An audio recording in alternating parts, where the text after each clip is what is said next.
السلام عليكم ورحمة الله وبركاته، اخواتنا واساتذتنا واصدقائنا في المجال.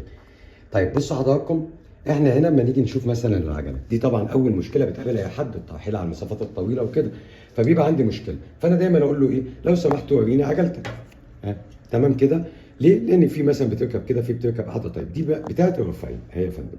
طيب انا بلاقي دي سليمه، هو ما كلفكش، اقول له لحضرتك خد دي ركبها. هتقول لي طيب ده ديت موجوده، في موجود منها في السوق رفيع ما بيبقاش كويس. ده اللي بيبقى كويس. العريض عموما عندي او عندي غيري برضه، انا ما بتكلمش على منتجات انا مصنعها في شركتي، انا بتكلم على منتجات احنا بنوفرها للعميل. طب يبقى انا دلوقتي حليت اول مشكله دي كده، اول مشكله للترحيل.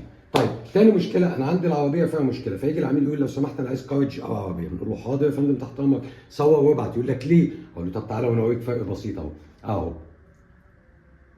ممتازه، وحشه، جميل زي الفل، فقاعد. طيب ما تيجي نشوف الفرق كده بتاعت الرفان الاوريجينال بتاعتنا اهي دي. شفتها؟ انت خدت بالك؟ فروقات بسيطه ممكن تعمل لك عطله كده. حضرتك فهمتني؟ ده كده بالنسبه للكاوتش كويس بتاع العربيه. في فروق، في منهم 4 أو 5 انواع. طب الكاوتش ده المسمار ده بيضيع، ما تقلقش. دي بتتكسر، ما تقلقش. تعالى وانا اوريهم لك اهو، اهي يا فندم واهي. وانا بكلمك في ايه؟ في 50 جنيه و60 جنيه وحاجات كده، يعني ما تزعلش حد خالص يعني. تمام الكلام، في حيث ان انت ما تلحمهاش بامير ولا تضايقك ولا تزعلك.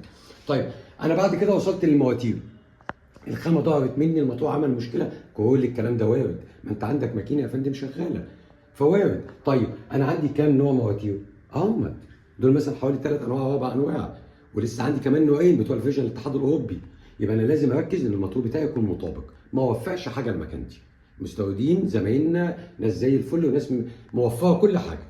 تمام الكلام، واحنا موفرين على قد ما نقدر الحمد لله رب العالمين. نحتسب نفسنا، عندنا اكبر كميه قطع غيار تقريبا في السوق، مع اكبر مخزون لماكينات القطر والبلوطه ان شاء الله. نيجي بقى على الشاشه. طيب ما انت عندك الاستيكرز بتاعك باظ، ايه المشكله؟ تاخد له حته استيكر زي دي مش جايبه 100 جنيه، خليت شاشتك شكلها حلو، مكانتك شكلها، عندك زور بعلق.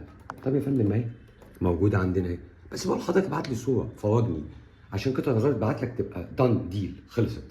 انا المكنه بتاعتي ما بتوصل للاخر بتخبط، عايز تركب لها حساس اهو، حساس. ده مش هتلاقيه الا عندنا في شغل المكنه وفن الاوريجينال، لان احنا وكيل المنتج ده اهو. ومكانتك ما تخبطش لا يمين ولا شمال. طب حضرتك محتاج ايه؟ كابل؟ طب كابل ايه؟ اللي بيقولوا عليه زي رفاين ولا رفاين؟ انت محتاج كابل ايه؟ عرفت بنسال ليه الاسئله دي دايما للعميل؟ طيب ليه بنقول كده؟ لان عندي الكابل ده مثلا منه 180، 2 متر، 2 متر ونص، 3 متر، 3 متر ونص، 5 متر.